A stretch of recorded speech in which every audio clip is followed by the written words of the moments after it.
Hello, my name's Adrian. We're at Alexander Pianos. Recently, a lot of people have been asking about the inside of the piano, so I thought I'd do a quick video about the inside of the piano. So this is it. We are at the very far end.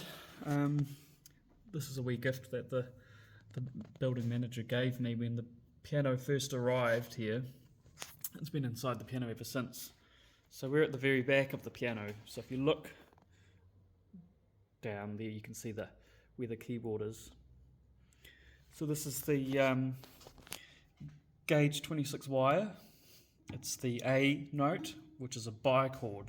So there are 2 strings per key for the last 5 notes. So you could have a unison out at the bottom A, which would sound interesting.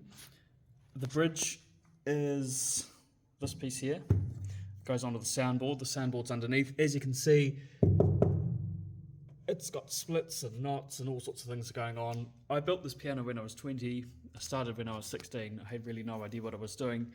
And I didn't have access to those nice seasoned timbers that should be used. But this is quarter sawn, or almost quarter sawn Canadian Oregon. It's about 10 mils thick. The bridge, this is the second bridge that I've put in this piano. The first one wasn't quite right. You can see the bichords up to this note, and we'll go down the length of the piano. A lot of people ask me what these little red things are for, and they basically stop the back length of the string from vibrating. So that the end of the string, say, is from there all the way to the front of the piano. It goes to there, and as you can see, it carries on, and if you follow it, it goes all the way through there, and back to about there. So that's a long way for a string to go, and of course it would vibrate heavily in sympathy with any notes that were being played. So they're muted off with these nice little red bits of felt. This frame is made out of steel. A lot of people say, how did you cast the frame? So the frame is actually fabricated out of steel. I learned how to weld on this. Everything is 20 mil plate, so it's thick and heavy. So you can turn the welder right up, and you're never going to burn a hole through the plate. We shouldn't do. And yeah, it was a big learning curve. I couldn't even do the vertical weld. So there's a vertical weld in there that I had to get more expertise on the job. These are the prop sticks. That one should be up there, but that you can see how much sag is in the lid. It goes up. So yes, the frame is made out of steel, mild steel, welded, holds all of the tension of the strings. So we're now getting closer to this. You can see the dampers. So there's a big heavy dampers that have to mute the string.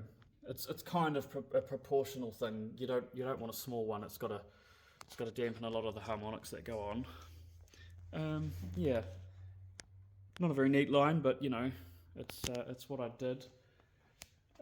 Tuning pins, these are the pins in the pin block. This is a 40mm thick plate of steel.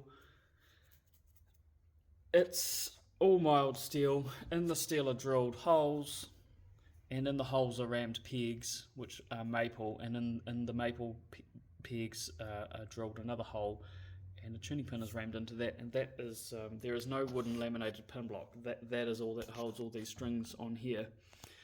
The copper pressure bar, which is not a good idea. It was taken, we took that out a couple of years ago now, and put a hard face of brass on the very end where the strings run over. Otherwise, it's an absolute nightmare to tune, because copper is it tends to grab the wire. It doesn't let it flow freely, so tuning is an absolute nightmare otherwise. So all the tuning pins, there's the scale goes down. The hammers strike the string at 1/8 of the length of the string, which is a sort of a standard thing that I'd read about. From middle C down, from middle C up, it's could be any ratio really. It could be 1/9, 1/10, 1/16, right up to the top. These are the keys. They're 950mm long. To account for the hammer, which has to be way far inside the piano, because 1/8 of the length is well, that much of the whole entire string. which goes all the way down there. So that's why the keys are so long. It's the second action that I've built. The first one I'd made out of timber with timber brackets, and it was good, it was working fine, but we had a concert pianist coming over from Brazil, and I had a friend here explaining how the tuning exam is tested, and they gave middle C 3 really big hard thumps, and on the third one the hammer came off. The hammer broke, and it was about 2 weeks before the big concert, so I had to take the whole piano action away, and I rebuilt the entire thing out of steel, which I found that there were a lot less energy losses involved with the mass of the steel. And see where the hammer flanges are individually screwed on, so there's a lot of tapping and drilling going on there, a huge amount. So the keys are at this end. It's in the nameplate. It's named after my great-great-grandfather, Alexander Barry Mann. Tuning pins, trichords all the way down to the last 5 notes, and then bichords, as I said before. The dampers, yep, they're huge, so they all lift, obviously, with the pedal. Pretty even, they're not too bad. I haven't actually gone over these for years. I should really go over them, but there's just a few early ones there. They're big dampers. What I'll do is I'll play a couple of notes, and I'll turn off the microphone sound so that I've got the camera microphone I'll turn off, and I've got these ones here which I'll probably go in between just to get the sound, because the sound of this isn't very good.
It gives you a small idea of the sound just in the lowest part. Obviously the treble is the treble, and I don't dismiss the treble, but it's the main reason was for the sound of the bass strings. So from the longest string, which is here, all the way down to there, you can see the other end of the scale is the wee string right at the top, which is also an A. And the reason I made an 85 note keyboard is because when I was building the piano, I didn't have the keyboard in to start with, and I accidentally made it too narrow. And I wasn't really worried about the top notes anyway, but I mean now I would definitely put the top note in. So I have to live without that, which can be annoying. But I mean, a lot of people don't use those notes much, but I would prefer that it would be in. The top damper is this wee one here, which actually is, which I should know, that note there, sharp. So top damper. Right, where are we now? So we're underneath the piano, and a lot of piano technicians spend a fair bit of time underneath the piano looking, and I'm no exception to the rule. You can see the soundboard here going all the way down. There's a soundboard cut out, which for some reason I felt I needed to put that in. I'd seen other pianos have it, and so that was sort of the reason why I put it in. I didn't really know what dimensions to make it, other than it felt about right to cut it off there and continue the curve around sort of like that, and into the treble end. You can see there's the leg, holds a tremendous amount of weight. The piano weighs 1.2 tons. It's quite heavy. We move it with a very small amount of people because everything we use to move this piano is a big machine like a forklift or a tractor or a crane or something. So there's very small amount of manhandling going on. Pedal assembly. Obviously the dampers are way back here. Yeah, there are casters. Let me turn the camera around. There are casters on the legs. Very small ones, but there's 5 of them per leg. Actually, what is it? 1, 2, 4 here, and 4 on this other leg, and 5 in the back. In contrast to this very big piano, I have restored another piano in the shop, which is down the other end, which is an 1886 E-Bark semi-concert grand, so it's 2.3 metres long. I've spent about 900 hours on this piano, restoring it, doing every aspect, touching every part of it, rebuilding a lot of it, new bridge, new strings, rescaled bass, new hammers, new shanks, not a new tuning pin block though, that was quite good. French polishing, that was a big job, took a lot of hours. Even putting new old ivory keys back on it that I had from another piano. So there's a lot that has gone on recently in rebuilding projects, and that's what I do. I tune and restore pianos. So I'm going to give you an example roughly of the difference in the very bottom note of this piano and the very long piano.